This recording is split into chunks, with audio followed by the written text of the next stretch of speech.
지금 중국이 이 전염병 사태 뒤로 일본의 오염수 배출과 더불어 저들이 추진하고 있는 또 다른 계획이 있습니다. 그것이 바로 암호화 화폐가 이제 본격적인 자국의 화폐로 쓰이는 금융화 정책을 추진 중에 있다는 것입니다.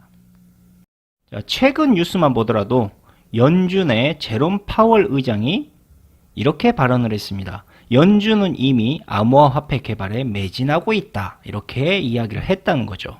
자, 미국 연준 의장 제롬 파월이 이러한 발언을 한 후부터 비트코인과 미국 달러의 가격이 약 4% 이상 상승을 했고 1200달러, 즉 우리나라 돈으로 1200만 원을 넘어섰을 정도로 비트코인이 상승을 했습니다. 그리고 미국의 빌 포스터 의원이 미국 역시도 중국이 추진하고 있는 새로운 금융 디지털 화폐 발행에 대응을 해야 된다라고 이렇게 발언을 한 후부터 암호화폐 시장 가치가 갑자기 급등하기도 했습니다.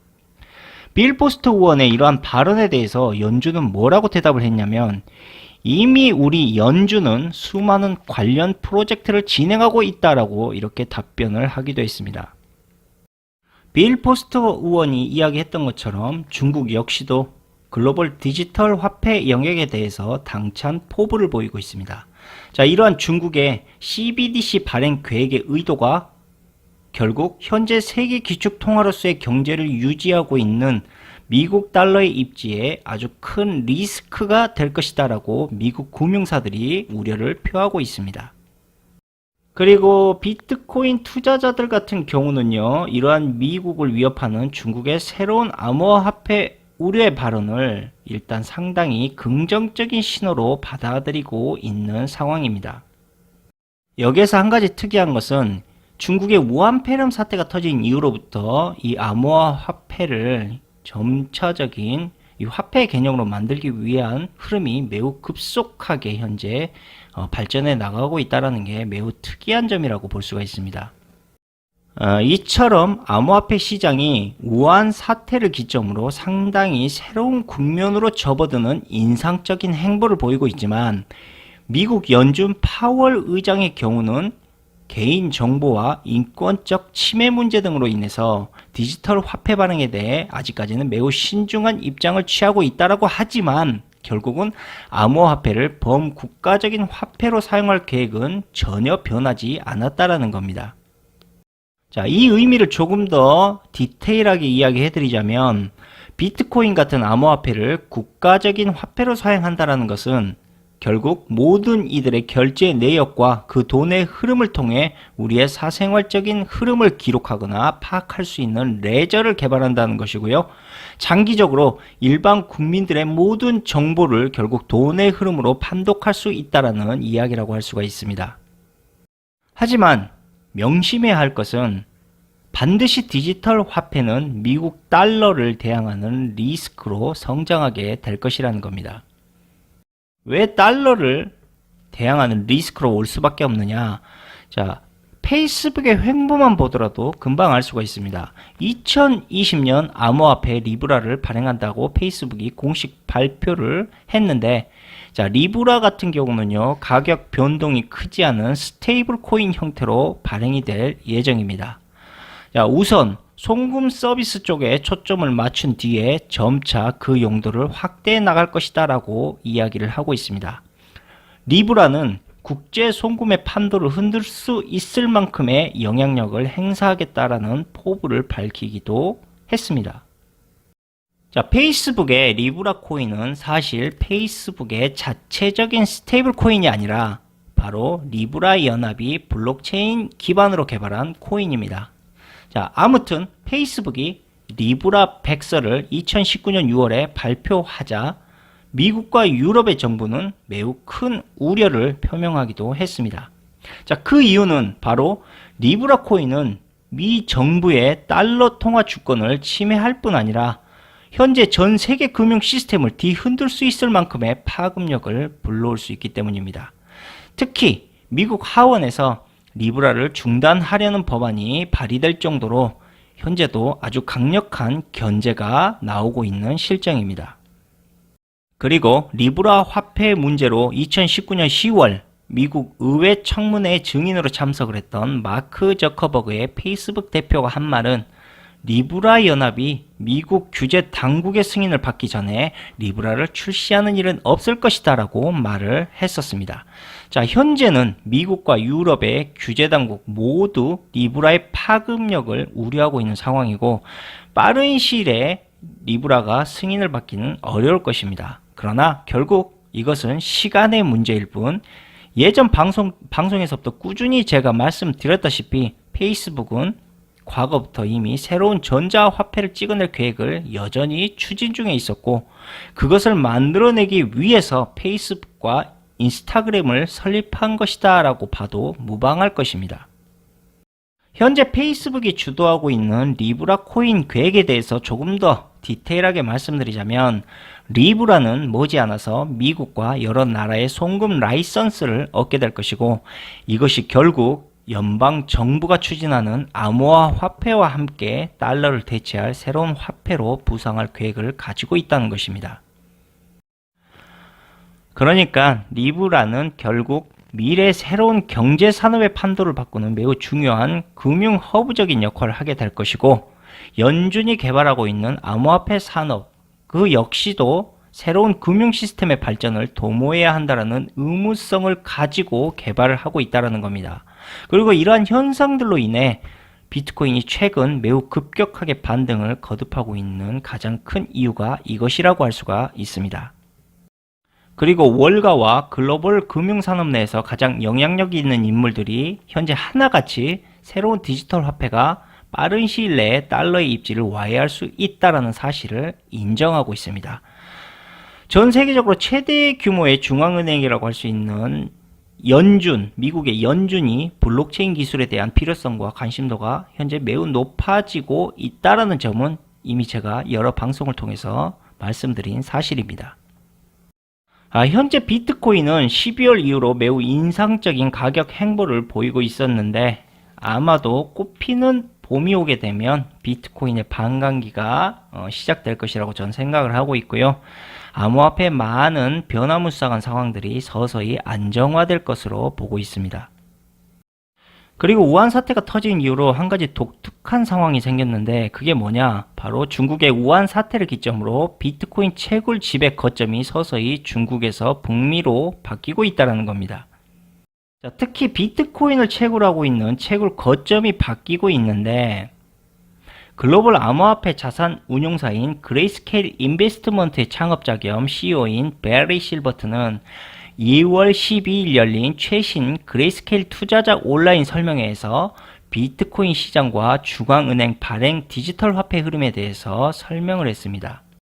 이때 암호화폐 채굴 거점을 중국이 지배하던 상황에서 점차 북미로 이동해 가고 있다라고 베리 실버트는 이야기를 했습니다. 자, 실질적으로 최근 3개월에서 6개월 사이 추세로 봤을 때도 이미 많은 채굴자들이 중국에서 미국과 캐나다로 거점을 옮기려는 시도가 매우 많았다라는 겁니다. 현재 중국 채굴자들이 차지하는 해시레이트의 세계 점유율은 무려 66%에 달하고 있습니다. 자, 중국의 해시레이트의 구체적인 지역으로는 쓰촨성 지역이 있습니다. 그 외에도 위구르 자치구와 뇌몽고 등이 있습니다.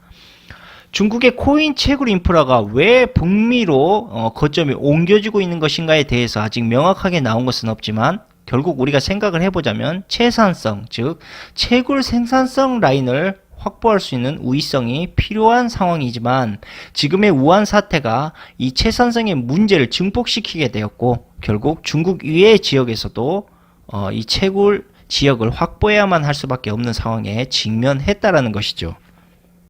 자, 이러한 상황에서 마치 기다렸다는 듯이 미국이 값싸고 풍부한 에너지 자원과 안정된 규제 환경 바탕을 만들어 두고 결국 비트코인의 채굴처로 미국이 급속하게 변모하고 있었다는 겁니다. 그리고 비트코인 채굴자들의 분산의 가장 큰 원인을 제공한 곳이 바로 중국 정부 자국입니다. 왜냐? 코로나 바이러스 때문이죠. 이 우한 폐렴으로 인해서 중국 정부는 어쩔 수 없이 특단의 조치를 취해야만 했는데 그 특단의 조치가 바로 인구 유동 고립 정책입니다. 이것으로 인해서 현재 많은 기업들이 부정적인 영향을 받고 있죠. 중국의 이러한 격리 통제 조치로 인해서 사람들은 어쩔 수 없이 거주지에 머물러야만 했고 이것이 일터로 돌아갈 수 없는 부작용을 초래했다라는 겁니다. 그로 인해서 가장 큰 피해를 본 것 중 하나가 바로 암호화폐 채굴장입니다. 암호화폐 채굴장은 울며 겨자 먹기식으로 전염병 확산 여파로 인해 문을 닫아야만 했습니다. 자, 2월 4일 중국의 포털 사이트인 웨이보에 게재한 글에 의하면 중국 내 외곽 지역에 위치한 대부분의 채굴장들은 모든 채굴기기들의 가동을 멈춰야만 했다라고 이렇게 나오고 있습니다. 중국의 유명 채굴장인 비트코인 다탑 같은 경우도 당분간 채굴장 내 근로자들의 출근이 금지가 된 상태입니다. 비트코인 다탑은 현재 코로나 바이러스 방제 대책으로 인해 채굴장 업무를 중국 공안들이 강제로 중단시킨 상황이고요. 과거 비트코인 다탑 채굴장은 우한 폐렴으로 인한 통제를 받기 전까지는 결코 채굴을 멈춘 일이 한 번도 없었고요. 유지보수 담당 근로자들 역시도 자리를 절대 떠난 적이 없었다고 합니다. 자, 비트코인의 반감기가 불과 한 3달 정도 남은 것 같은데 중국의 많은 채굴장들이 현재 가동 중지 상태에 있고 이로 인해서 비트코인 가격이 매우 큰 영향을 받을 수 있다는 거, 그리고 채굴 회사들은 비트코인 반감기와 코로나 바이러스 이 두 가지 악재로 인해서 채굴 기기의 유지보수와 주문 등에 아주 큰 영향을 받을 것이다, 이렇게 판단을 하고 있다는 겁니다. 자, 그러니까 한마디로 이야기하자면 결국 우한 폐렴 사태가 중국의 채굴장들을 중국 밖으로 쫓아내버리는 상황을 만들어버렸다는 겁니다. 자, 그런데 우한 폐렴은 이뿐 아니라 중국 디지털 화폐 발행 속도를 매우 발빠르게 만들어주고 있습니다. 자, 이게 무슨 말이냐? 최근 중국 현지에서 퍼져나가고 있는 코로나19 확산을 방지하기 위해서 중국 정부가 대면 현금 거래를 피하도록 유도하게 됐고요. 중국 내 많은 사람들이 바로 무접촉 전자결제를 선택하고 있는 그러한 현상이 생겨나고 있다는 겁니다. 자, 이러한 현상으로 인해서 결국 무접촉 전자결제가 중국 내에서 급속하게 성장하는 현상이 생겨나고 있습니다. 중국 같은 경우는 과거부터 위챗페이, 알리페이 등등의 모바일 결제 시장이 그동안 꾸준히 지속적으로 성장을 했기 때문에 디지털 화폐의 효율과 비용, 편의성이 매우 발빠르게 사람들 사이에서 퍼져나갈 수가 있었다는 겁니다.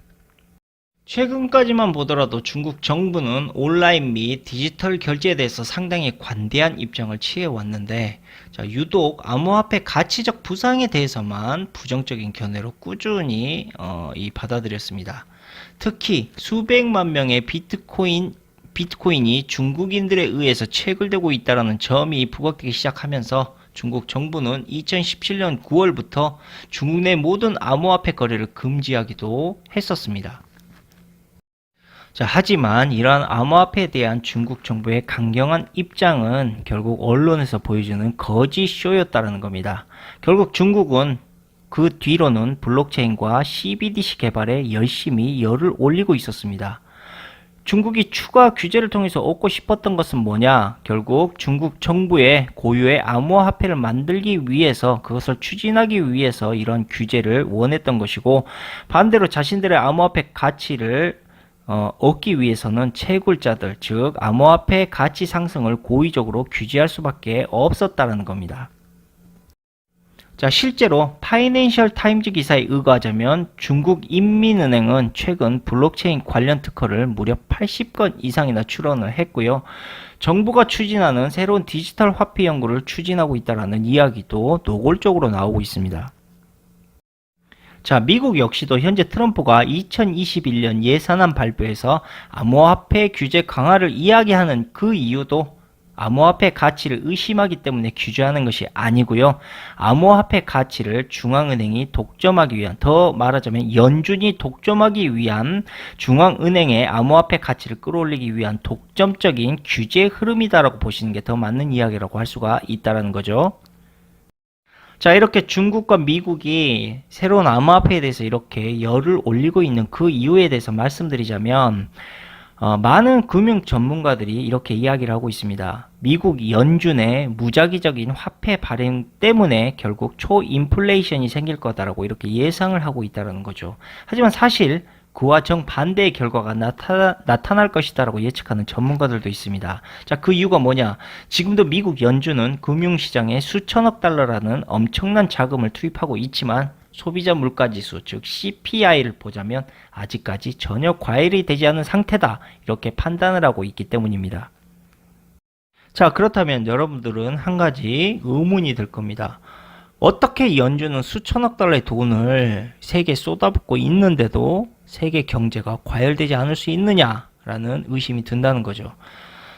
그 이유는 간단합니다. 사람들의 주머니에 숨어있는 자금들은 바로 주식시장이나 은행과 헤지펀드 쪽으로 대부분 흘러갑니다. 이게 무슨 말이냐? 바로 많은 사람들이 상품과 서비스를 구매하는 게 아니다라는 이야기죠. 더 노골적으로 말씀드리자면 바로 빚입니다. 여러분들은 대출을 갚기 위해서 자금을 사용하고 있는 경우가 훨씬 더 많다는 거죠. 그러니까 여러분들이 열심히 일해서 번 돈은 결국 주식이나 펀드, 은행의 빚을 갚는 것으로 흘러가게 됩니다. 은행에서 다시 돈이 흘러나오죠. 그리고 여러분들은 그 은행의 돈으로 인해서 쎄 빠지게 노동을 합니다.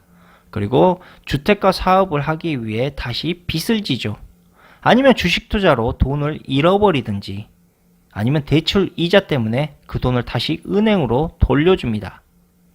결국 여러분들은 일하고 또 일하고 빚을 내고 또 빚을 내고 여러분들의 두 손에 쥐어지는 현실적인 자금, 내 손으로 만질 수 있는 돈은 비록 얼마 되지 않게 됩니다. 그리고 이렇게 실체가 없는 돈의 현상은 결국 돈의 버블을 붕괴시키는 가장 큰 원인이 된다는 겁니다. 돈의 속임수로 인해서 결국 경제는 인플레이션과 디플레이션 둘 중에 하나를 경험할 확률이 매우 크다라고 전문가들도 보고 있고요. 저도 그렇게 생각을 합니다. 그리고 엎친 데 덮친 격으로 2차 세계대전 이후에 태어난 베이비 부머들이 향후 5년 안에 이제 노동시장에서 물러날 상황에 처해 있습니다. 베이비 부머들이 이처럼 일터에서 물러나게 되면 현재 노동이 가능한 인구가 급격히 감소하게 된다는 것은 규정사실에 있습니다. 자, 그런데 문제는 베이비 부머들이 노동시장에서 빠져나가게 되면 결국 주식시장에서 베이비 부머들이 투자한 자금을 빼게 됩니다. 그리고 벌써부터 증권시장에서는 이 베이비 부머의 100조 달러 자금 이탈에 대해서 우려하고 있는 목소리가 심심치 않게 나오고 있습니다. 자, 이처럼 노동시장의 약화와 베이비 부모들의 은퇴로 인해서 연준과 같은 중앙은행들은 결국 지금의 경제 상황을 안정시키기 위해 가까운 미래에 대차 대조표를 더욱더 확장하려고 할 것입니다. 자, 이러한 상황의 악화는요, 결국 앞으로 더 많은 돈, 즉 수십 수백조의 돈을 쏟아붓게 될 거고 그 이상의 돈을 쏟아붓는다 할지라도 미국과 글로벌 경제에는 그다지 큰 경제적 성장의 효과를 보지 못할 거라는 겁니다. 그리고 미국 연준이 글로벌 경제를 의식해서 대차 대조표 확대 노력을 계속하면 할수록 경제 성장의 효과는 점점 추락할 겁니다. 이렇게 장기적으로 이러한 현상이 장기적으로 계속될수록 미국 정부는요 부채를 절대 갚아나갈 수가 없습니다. 자, 이 말을 한마디로 하자면 앞으로 미국은 달러를 찍어내면 찍어낼수록 늘어나는 것은 감당할 수 없는 부채의 늪뿐이라는 것이죠. 자, 지금처럼 미국이 추진하고 있는 머니 쇼크, 즉 달러의 양적 정책만으로는 단기적 경제 완화 현상을 가져올 수는 있을지 몰라도 장기적으로는 경제가 더욱더 침체되는 국면을 만드는 만성적인 현상을 보일 수가 있다라는 겁니다.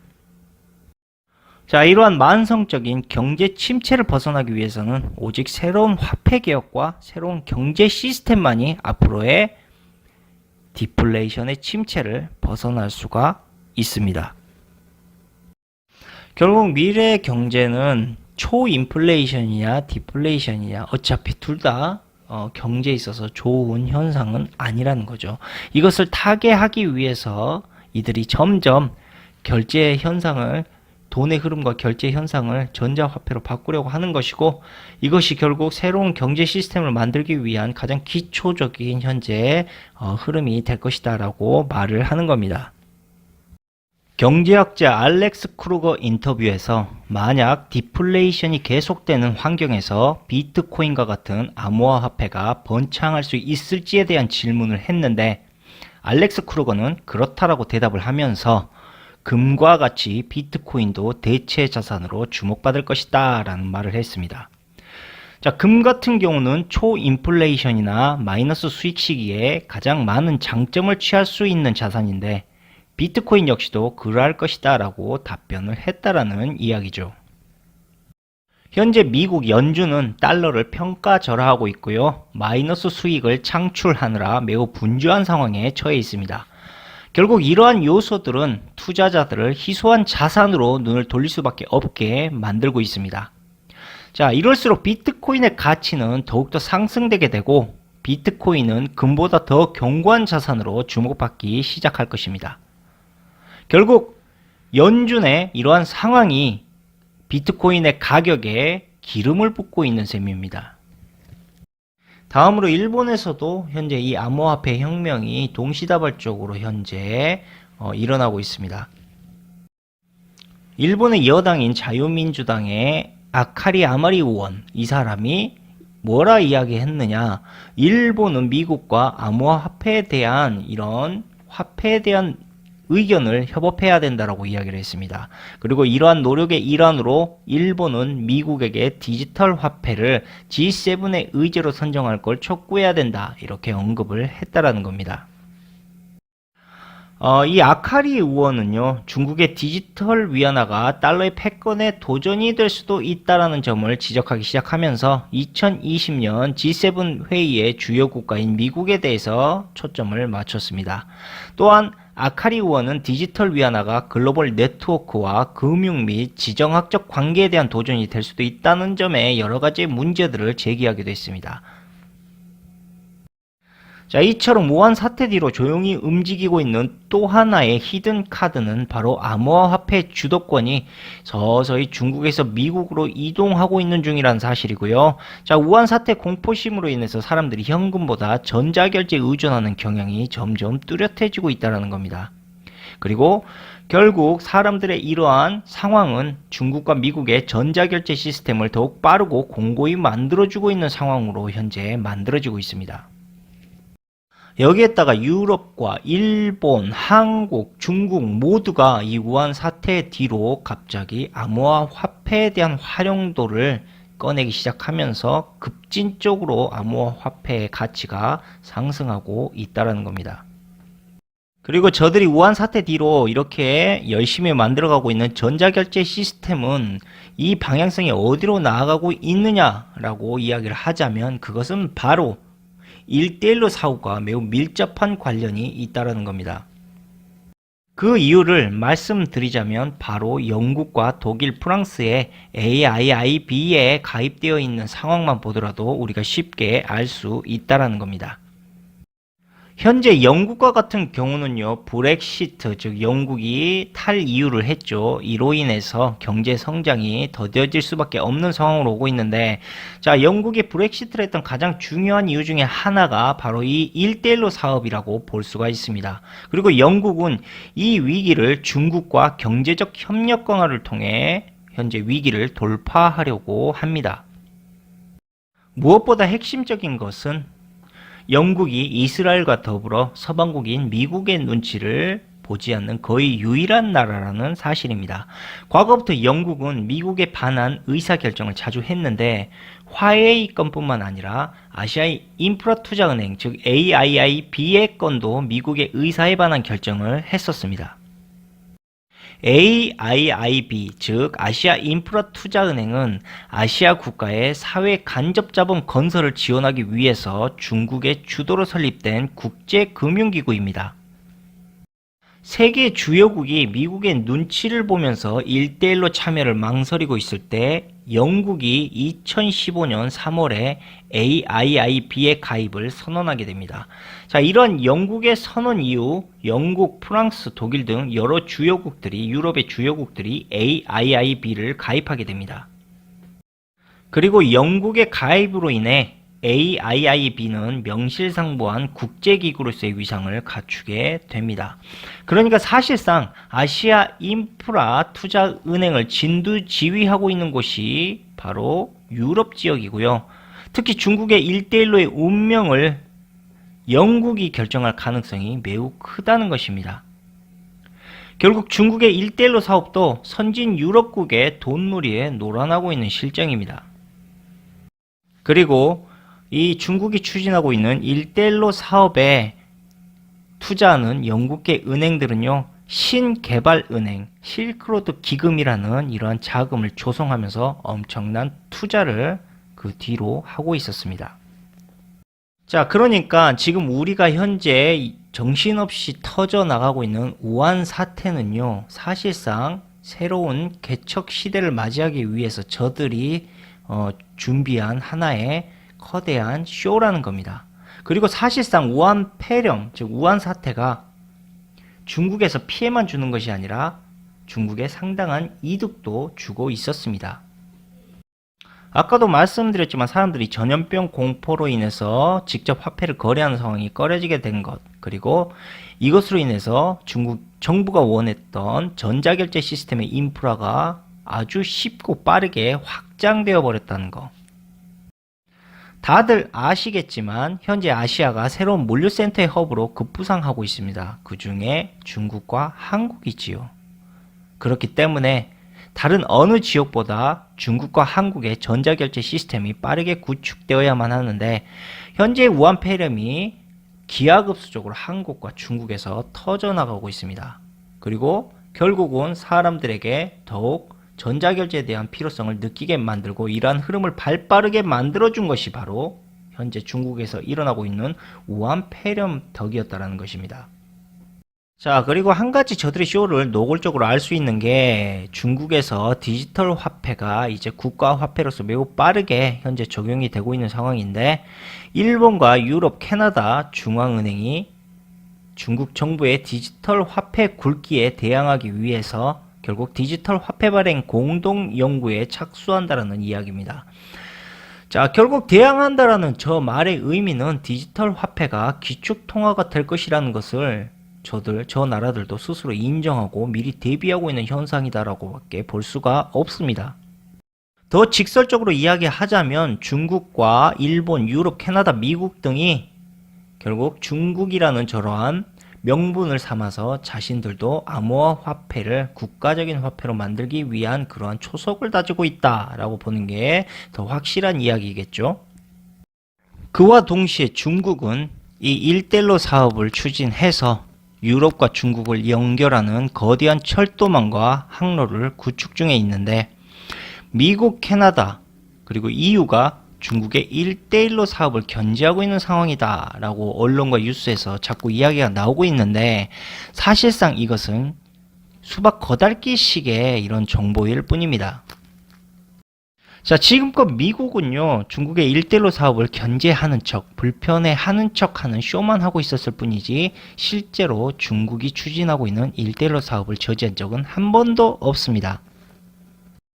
왜냐? 미국도 현재 1대1로 사업에 추진 중에 있기 때문입니다. 물론 그게 중국과 겹치지 않고 중국을 견제하는 1대1로 사업이라고 치지만, 결국 그 항로를 우리가 연결해서 보자면 미국과 중국, 유럽을 잇는 거대한 하나의 유통망이라는 것을 알 수가 있습니다. 그러니까 분명한 것은 이 1대1로 사업은 반드시 완성되는 그러한 사업의 계획의 일환이라는 것입니다. 이것은 사실상 미국과 유럽, 중국 모두가 바라고 있는 하나의 거대한 프로젝트입니다.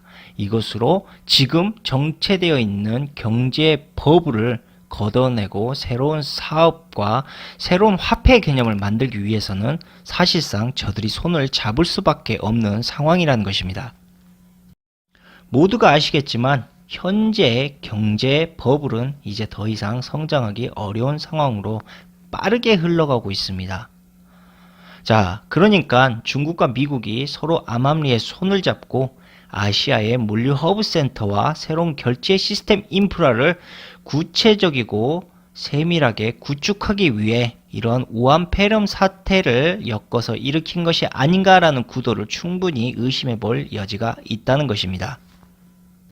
왜 이렇게 미국과 중국이 손을 잡은 게 아니냐라고 의심하는 이유는요, 바로 아시아의 물류 허브 센터 때문입니다. 이 물류 허브 센터가 완벽하게 이 인프라가 건설되기 위해서는 그 첫 번째로 무엇보다 사람들이 전자 결제 시스템으로 모든 시스템을 결제해서 바꿔 나가야지만 저들이 원하는 물류 유통의 아시아를 건설할 수가 있다라는 겁니다. 화폐를 사용하지 않는 새로운 전자결제 시스템이 사회에 구현되지 않고서는요, 유럽과 중국, 미국이 벌이고 있는 저 1대1로 쇼에 대한 새로운 물류 유통 허브 인프라는 절대 완성되지 못합니다. 자, 이렇듯 국가적인 암호화폐 사용과 물류 허브 센터, 다음으로 중국의 1대1로 사업의 정황들을 우리가 하나로 모아서 간추려 보자면 우한폐렴은 참 여러 가지의 연결성을 가지고 있다는 것을 쉽게 알 수가 있습니다. 자, 첫 번째로 사람들에게 전염의 공포를 통해서 전자결제 시스템이 사회적으로 더욱 발빠르게 적용될 수 있다는 상황도 만들어 주었고요. 중국 주도의 채굴장과 암호화폐가 자연스럽게 미국과 캐나다로 옮겨가는 상황도 만들어 주었습니다.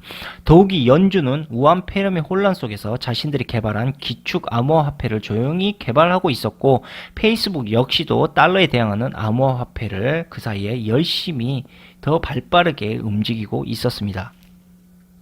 그리고 더 포괄적으로 이야기를 해보자면 미국의 침묵하에 진행되고 있던 중국과 영국의 1대1로 사업 추진에 필수적이었던 암호화폐 구현이 중국 전염병발 사태로 인해 본격적으로 구현되고 있었다는 거. 현재 우한폐렴 사태가 흘러가는 꼬라지를 보고 있으면 정말 기가 막힐 정도로 저들이 원하는, 그리고 이익을 얻으려고 하는 그런 의도적인 계획들이 다 맞아떨어지고 있음을 우리가 알 수가 있습니다. 그리고 빌 게이츠가 예견했던 전염병 사태는 계획하에 움직였던 하나의 시나리오였다, 이렇게 볼 수도 있고요. 물론 이 우한폐렴 사태로 인해서 미국과 영국이 훨씬 더 많은 이익을 챙겨가는 그런 구조였지만, 중국도 현재 상위 엘리트들이 구축하려고 하는 전자페이 시스템, 그리고 거대한 물류허브 시스템의 프로젝트인 1대1로 추진 계획 참여로 인해 얻어가는 장기적인 이익, 즉 부가적인 이익은 실로 어마어마할 것이다라고 저도 생각을 합니다. 다음으로 중국의 우한폐렴 사태로 중국발 글로벌 경제 위기가 찾아오지 않겠느냐라고 물으시는 분들이 있는데, 제가 생각하기에 중국발 글로벌 위기가 고조될 수는 있습니다. 그러나 우려할 만큼의 위기는 찾아오지 않을 거라고 생각을 합니다. 중국은 현재 세계 GDP 중 16.3%, 세계 무역 점유율을 12.8%나 차지하고 있습니다. 사실상 중국은 가동을 현재 멈춰 있는 상황이고, 이러한 생산 감소로 인해 글로벌 공급 차질이 우려되는 상황이 나오고 있긴 한데, 중국은 과거부터 많은 다국적 기업의 생산기지 역할을 담당해 왔습니다. 생산 품목 역시 값싼 소비 제품부터 하이테크 제품까지 매우 다양하게 생산을 하고 있는데, 이 신종 코로나 충격파가 2003년 사스 때와는 비교가 안 될 정도로 현재 타격을 입고 있는 상황이죠. 그리고 실제로 여러 나라가 코로나19 사태로 인해서 중국 경제 위기 가능성과 그에 따른 타국의 경제에 미칠 영향을 분석하고 있느니라 정신이 없는 상황입니다. 자, 하지만 이번 사태가 중국 경제는 물론이고 글로벌 경제에 어느 정도 타격을 줄 수는 있습니다. 그러나 우리가 우려할 정도의 심각한 경제 위기 상황으로는 나아가지 않을 것 같습니다. 경제 전문가들은요, 2020년 중국 경제 성장률이 0.5에서 1포인트 정도 떨어질 것이다. 그리고 세계 경제 성장률도 0.2포인트 정도 감소할 것이다 라고 이렇게 보고 있는데, 이 정도의 경기 둔화라면 사실상 글로벌 경제 위기라고 하기에는 다소 현재 무리가 있는 상황입니다. 물론 중국의 생산 활동이 일시적으로 중단되고 있는 상황에서 발생할 피해 규모는 꽤 상당할 것으로 예측은 하고 있습니다. 저도. 그리고 이 상황도 얼마 지나지 않아서 2분기부터는 시진핑 경기 부양책으로 조만간 정상적으로 다시 작동되지 않을까 저는 생각을 합니다. 그래서 사실상 중국의 글로벌 공급 업체가 붕괴되는 우려는 없을 거라는 거죠. 자, 아무튼 오늘 방송은 여기까지 하고, 오늘 방송을 한마디로 이야기하자면 중국발 우한폐렴 사태는 암호화폐 주도권이 조용히 미국으로 흘러가게 했을 뿐 아니라 중국과 미국의 FRB가 암호화폐를 기축통화하기 위한 계획을 본격적으로 추진하게 만드는 명분도 주었습니다. 또한 사람들에게 공포를 심어주어서 실물 화폐 사용보다는 전자결제를 유도하게끔 사회적 분위기도 만들어 주었습니다. 이러한 사람들의 전자결제 유도는 결국 아시아의 물류허브 센터를 구현하는 필수적인 계기를 만들어 주었을 뿐 아니라 아시아를 중심으로 한 글로벌 물류허브 인프라가 완벽히 구현되기 위해서는 영국 주도하에 추진되고 있는 중국의 1대1로 사업이 아무 문제 없이 완성되어야만 한다는 것입니다. 이 방송의 결론을 이야기하자면 우리가 겪고 있는 모든 것이 다 필연적으로 이어져 있다는 겁니다. 자, 다시 말씀드리지만 세상에는 결코 우연과 기적이라는 것은 없습니다. 그리고 영원한 적도 아군도 없습니다. 결국 상위의 엘리트들이 서로 손을 잡고 공포를 조장하는 가짜 뉴스들을 만들고 그 뒤로 새로운 경제를 탈바꿈하기 위한 디지털 화폐 개혁을 추진하는 정치적인 쇼를 감행하고 있었다라고 보시는 게 더 현명한 판단일 거라고 저는 생각을 합니다. 저들은 우리가 봤을 때 겉으로 서로 싸우는 듯 보이지만 좀 더 냉정하게 여러분들이 보시는 현상을 잘 연결해 보시기를 바랍니다. 겉으로 서로 으르렁거리고 있는 것처럼 보입니다. 하지만 오히려 그 뒤로는 매우 긴밀하게 저들이 협조하고 있다는 사실을 심심치 않게 찾아보실 수가 있을 겁니다. 감사합니다.